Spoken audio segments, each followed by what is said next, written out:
Hello friends, तो आज हम इस साड़ी से बनाने वाले हैं प्यारा सा सूट, जिसकी कटिंग आज हम सीखने वाले हैं इस वीडियो में। ए लाइन कुर्ते के साथ प्लाज़ो वाला पैंट रहेगा।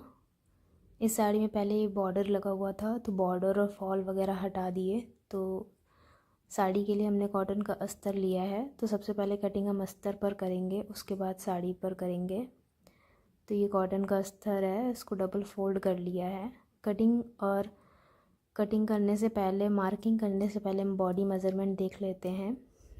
तो हमारा बॉडी मेज़रमेंट जो लंबाई है वो 36 इंच रहेगी, लेकिन हम 37 इंच बनाने वाले हैं।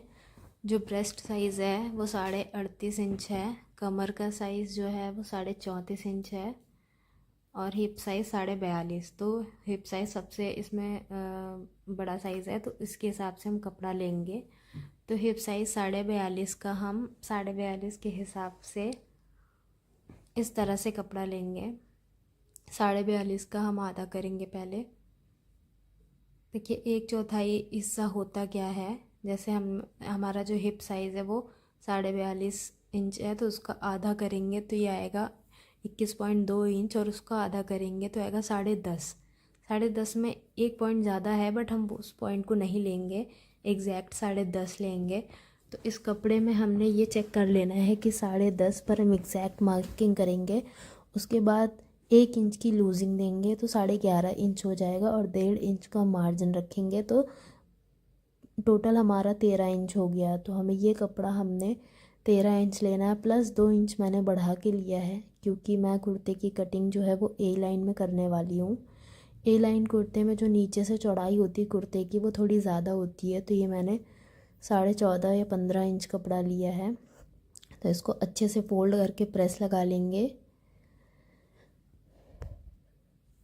प्रेस लगाने के बाद हम मार्किंग शुरू करेंगे, और अस्तर की जो लंबाई है वो हमने मेन फैब्रिक से 3 इंच कम लेनी होती है। तो अगर हम मेन फैब्रिक हमारा 37 इंच लंबाई बनाएंगे, तो हमें अस्तर की लंबाई कम रखनी है। तो ये सीधी लाइन ड्रॉ कर लेंगे। उसके बाद हम अस्तर की लंबाई लेंगे 3 इंच मेन फैब्रिक से कम। तो ये हमारा है, हमने 34 इंच पे निशान लगाया है। 34 इंच एग्जैक्ट लंबाई रहेगी अस्तर की। इसमें हम इसको एक लाइन सीधा ड्रॉ कर लेंगे। इसके बाद इसमें 1.5 इंच का एक और निशान नीचे लगाया है, जो हमारा मार्जिन के लिए है। जो नीचे से कुर्ता फोल्ड होगा और ऊपर शोल्डर जब जुड़ते हैं तो कपड़ा दबेगा सिलाई में। ये 6 इंच का हमने लगा लिया निशान शोल्डर का। 6.5 इंच पर निशान लगाएंगे ब्रेस्ट साइज़ की फ़िटिंग के लिए। कमर की फ़िटिंग के लिए 15 इंच पर निशान लगाएंगे, और हिप साइज़ की फ़िटिंग के लिए हम निशान लगाएंगे 21 इंच पर।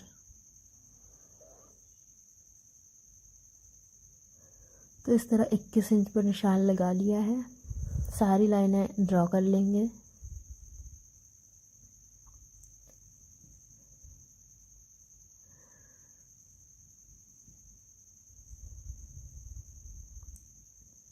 अब पहली लाइन पर 6 इंच पर निशान लगाएंगे, और ऊपर शोल्डर वाले निशान के साथ एक लाइन ड्रॉ कर देंगे। 2.5 इंच पर गले का निशान लगाएंगे, और आधा इंच शोल्डर की तरफ ऐसा टेढ़ा निशान लगाते हुए शोल्डर डाउन कर देंगे। अब इसके बाद हम अपनी फ़िटिंग का निशान लगाते हैं। तो फ़िटिंग का हमारा ब्रेस्ट साइज़ जो था वो 38.5 इंच था। तो 38.5 का जो आधा होता है, 38.5 का आधा होता है 19.2, और 19.2 का आधा होता है 9.5। 9.5, तो हम 9.5 पर एग्जैक्ट निशान लगाएंगे। उसके बाद 1 इंच की लूजिंग देंगे, 1.5 इंच का मार्जिन रखेंगे। इसी तरह हम कमर में भी, कमर की साइज़ जो है वो 34.5 इंच है, जिसका 1/4 निकालेंगे तो 8.5 इंच पे निशान लगाएंगे। 8.5 इंच पे निशान लगाने के बाद 1 इंच लूजिंग देंगे, और 1.5 इंच का मार्जिन। इसी तरह हमें अपने हिप साइज़ का भी निशान लगा लेना है। तो हिप साइज़ है 42.5 इंच, तो 42.5 का 1/4 आएगा 10.5। इसमें 1 इंच की लूजिंग, और 1.5 इंच का मार्जिन। अब ये 10.5 इंच के हिसाब से हम जो नीचे कुर्ते के दामन की चौड़ाई लेने वाले हैं, तो ए लाइन बना रहे हैं हम ये कुर्ता। तो हमने जो नीचे दामन की चौड़ाई ली है वो 14 इंच ली है।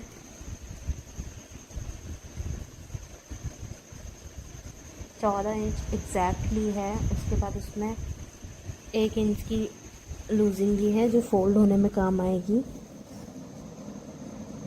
तो ये निशान हमारे सारे लग गए हैं। अब हमें सारे निशानों को बराबर लाइन ड्रॉ कर लेनी है।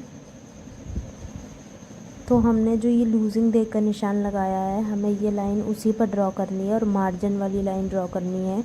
एग्जैक्ट फिटिंग वाले निशान हमें छोड़ देने हैं, क्योंकि अगर हम एग्जैक्ट फिटिंग के निशान पर लाइन ड्रॉ करके सिलाई लगाएंगे तो बहुत टाइट बनेगा। आर्म होल का शेप देंगे 1 इंच की निशान लगा के। तो ये आर्म होल का शेप दे दिया है। अब इसके बाद हम स्केल लेकर के इसको भी ड्रॉ कर लेंगे सीधी लाइन और कर लेंगे फ्रंट पार्ट की कटिंग। तो ये हमारा फ्रंट पार्ट रेडी हो गया है। अब इसी तरह हम बैक पार्ट की कटिंग के लिए अस्तर वाला कपड़ा बराबर से लेकर के प्रेस लगा लेंगे। इस तरह से कट्स लगा लेने हैं लाइंस पर। फिटिंग के टाइम पर हमें आसानी रहती है सिलाई लगाने पर।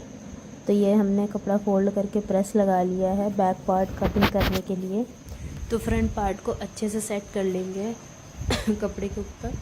अब हमें जो बैक पार्ट में कटिंग करनी होती है वो फ्रंट पार्ट से बस कुछ ही चीज़ें ध्यान रखनी होती है कि हमें जो शोल्डर के ऊपर आधा इंच कपड़ा एक्स्ट्रा लेना होता है और आर्म होल पे 1 इंच आधा इंच कपड़ा आर्म होल पर एक्स्ट्रा लेना होता है।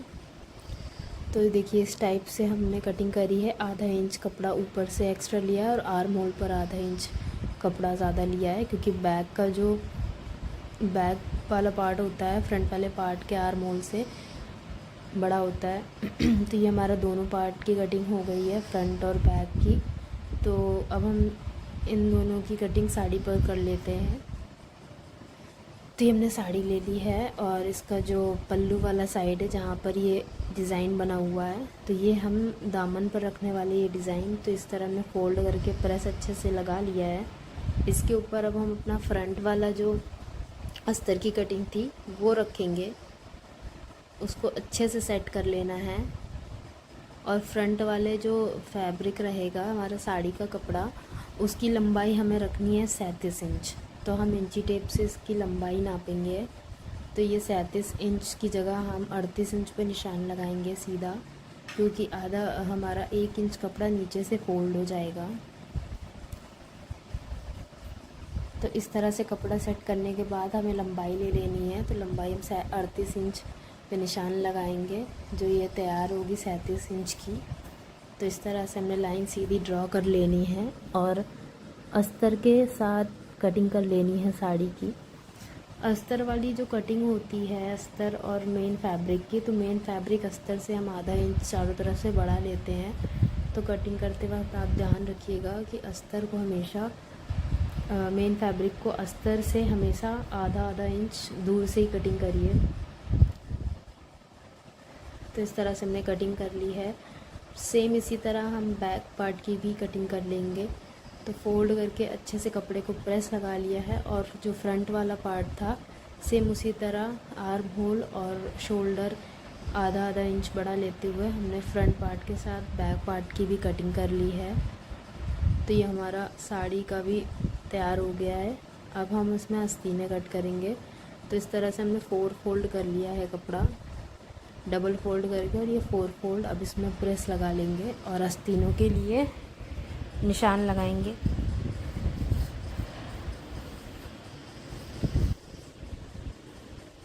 तो ये प्रेस लगा लेने के बाद एक सीधी लाइन ड्रॉ करेंगे।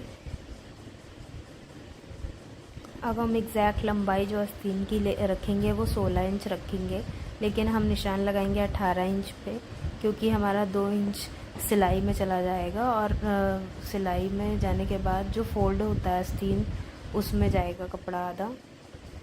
तो ये 18 इंच पे हमने और ये 3-3 इंच पे निशान लगा लिया है। सारी लाइनें सीधी ड्रॉ कर लेंगे। इसके बाद आर्म होल का शेप देने के लिए जो हमारा ब्रेस्ट साइज़ होता है 38.5, उसका 1/4 जो होता है 1/4 भाग, उसमें से 1 इंच कम करेंगे और 8.5 इंच पे निशान लगाएंगे। 9.5 हमारा 38 इंच का 1/4 है। और हम जब भी आर्म होल ड्रॉ करते हैं तो 1/4 में से 1 इंच कम करके आर्म होल ड्रॉ करते हैं। तो इस हिसाब से हमने आर्म होल ड्रॉ कर लिया है और इसमें हमने 1 इंच की लूजिंग नीचे दी है। अब ये हम जो चौड़ाई लेंगे आस्तीन की, ये 6 इंच रखेंगे और एक्स्ट्रा मार्जिन रखते हुए सारी लाइनें ड्रॉ कर लेनी है। ये फिटिंग वाली लाइन थी, ये लूजिंग वाली लाइन है। अब इसकी भी कटिंग कर लेंगे। तो हमारी स्लीव्स भी कट चुकी है। इस पूरे सूट की स्टिचिंग वीडियो भी हम इसके बाद अपलोड करेंगे। तो अगर आपको कटिंग के साथ स्टिचिंग भी देखनी हो तो आप हमारे चैनल पर चेक कर सकते हैं वीडियोस। लाइक, सब्सक्राइब और शेयर करेंगे, बेल आइकन दबा देंगे तो आपको चीज़ें अपडेट होकर मिलती रहेंगी। तो अब हम कटिंग करने जा रहे हैं अपने पैंट की। तो ये साड़ी हमने बराबर से फिर फोल्ड कर लेनी है और इस साड़ी को हमें अपने थाइस की साइज़ के अकॉर्डिंग कपड़ा लेना है, क्योंकि हम ज़्यादातर जो थाइस की नाप लेते हैं तो वो 15 से 12, 13, 14 इंच तो रहती है। तो कम से कम ये जो कपड़ा होना चाहिए 13 इंच से ज़्यादा। तो ये सीधी लाइन ड्रॉ करने के बाद पैंट की जो हम लेंथ लेने वाले हैं वो 34 इंच की रखने वाले हैं। तो 34 इंच पे निशान लगाएंगे। 34 इंच पर सीधी लाइन ड्रॉ करेंगे। उसके बाद 2 इंच का और नीचे निशान लगाएंगे, क्योंकि हमारी पैंट का जो एक्स्ट्रा कपड़ा नीचे से फ़ोल्ड होता है तो ये 2 इंच का कपड़ा है जो नीचे से फ़ोल्ड हो जाएगा। तो ये हमने निशान लगा लिया है। तो अब हमारी कमर का नाप है 42.5 इंच। तो हम बेल्ट के लिए 42.5 का 1/4 10.5 पे निशान लगाएंगे। तो हमने ये कमर पे 10.5 पे निशान लगाए हैं और इसमें 2 इंच का एक्स्ट्रा निशान लगाएंगे। 1 इंच प्लेट्स के लिए, 1 इंच, और ऊपर से नीचे डाउन करेंगे 1.5 इंच पर। और ये हम इस तरह 1.5 इंच पर प्लस बनाते हुए ऐसे डाउन एक तीरा से खींचेंगे। तो इस टाइप से हमें टेढ़ी लाइन ड्रॉ करनी है। अब यहाँ से हम 13.5 इंच पे निशान लगाएंगे, 13.5 इंच पे, और लाइन ड्रॉ करेंगे एक। 13.5 इंच हमारा हिप साइज़ का 1/4 में 2 प्लस करने के बाद हमारा 13.5 इंच पे हम आसन पे निशान लगाएंगे। और ये हम 14 इंच पे निशान लगाएंगे। 14 इंच से 2 इंच अंदर की तरफ, ये हमारा एग्जैक्ट 14 इंच है। और 14 इंच में हम 2 इंच अंदर की तरफ निशान लगाएंगे।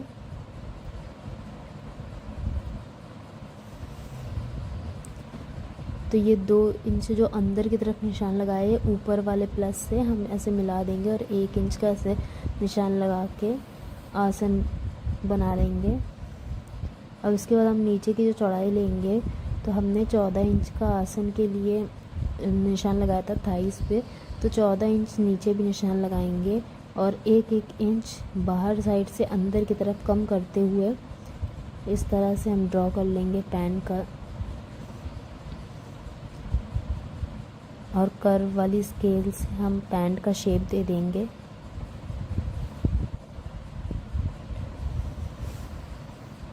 और इसकी भी कटिंग कर लेंगे।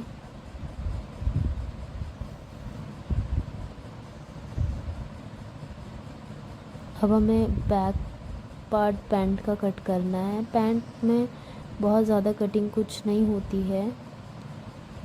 बेल्ट और म्यानी वगैरह की कटिंग तो सिलाई के वक्त ही हो जाती है, तो उसकी कटिंग तो मैं बाद में आपको सिलाई वाले पार्ट में दिखा दूँगी। अब ये बैक पार्ट आपको इस कपड़े से फ्रंट वाले पार्ट से इतना ज़्यादा लेना है कि हम 3-3 इंच, जो बैक पार्ट में होता है 3 इंच कपड़ा हम ज़्यादा रखते हैं आसन की तरफ से। तो इसको हमने एक्स्ट्रा ले करके फ़ोल्ड करके प्रेस लगा लिया है। अब हम फ्रंट वाले पैंट की कटिंग को ऐसे अच्छे से पेस्ट करेंगे।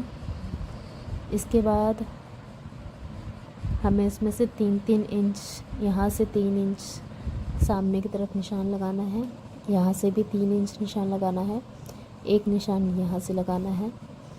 अब यहाँ से हमने फ्रंट वाले में डाउन किया था, यहाँ से हम ऊपर की तरफ 2 इंच की तरफ निशान लगाएंगे और इस तरह से ड्रॉ करेंगे। यहाँ से हम सेम इस तरह से लाइन ड्रॉ करके आसन बना लेंगे।